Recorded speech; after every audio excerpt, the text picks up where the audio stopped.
when someone has Alzheimer's, what's happening in the brain? So there are several things that happen. The first changes honestly happen at the level of the neurons themselves, the nerve cells.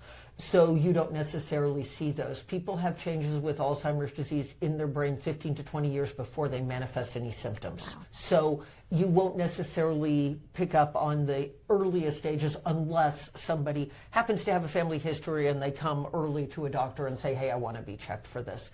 But what people first start noticing is generally memory. Not, oh my gosh, I don't remember things as I put my keys in the refrigerator. Repeating questions, repeating stories, needing more reminders for things. That can be a more subtle sign of it. Language problems do track with Alzheimer's too, so you might have more of those word-finding problems.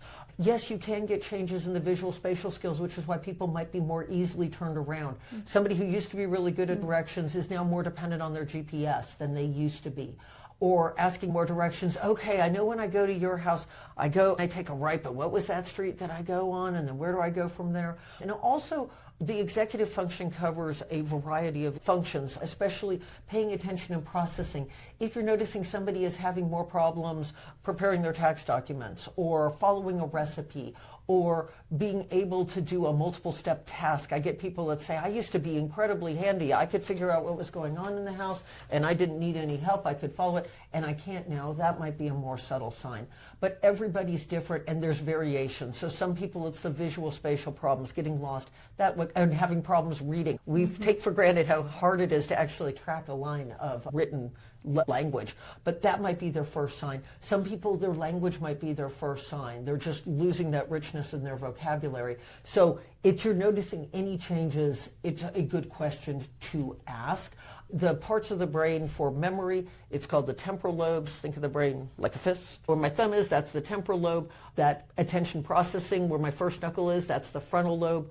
The visual is where my second knuckle is, that's called the parietal lobe. The very back part here is the occipital, which isn't involved as much with this particular condition, but in other dementias that can be more involved there too.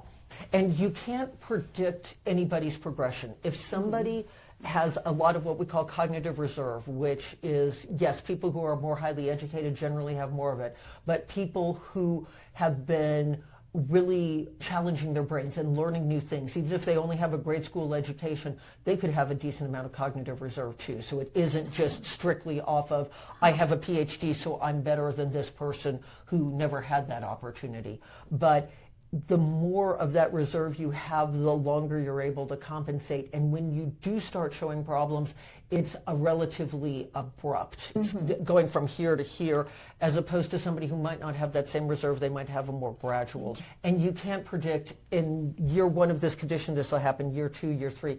I have people who have been stable for over a decade. I have people who have progressed rapidly in 6 months, and I have everything between in there.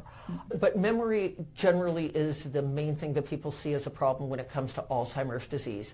And it can be subtle, and it can be, oh, my mother is 70, so of course she's not going to remember as well. So looking back, people might notice problems for longer, but it isn't until it starts to really affect a little bit more of their day-to-day or their conversations that they would say, oh yeah, this is a problem.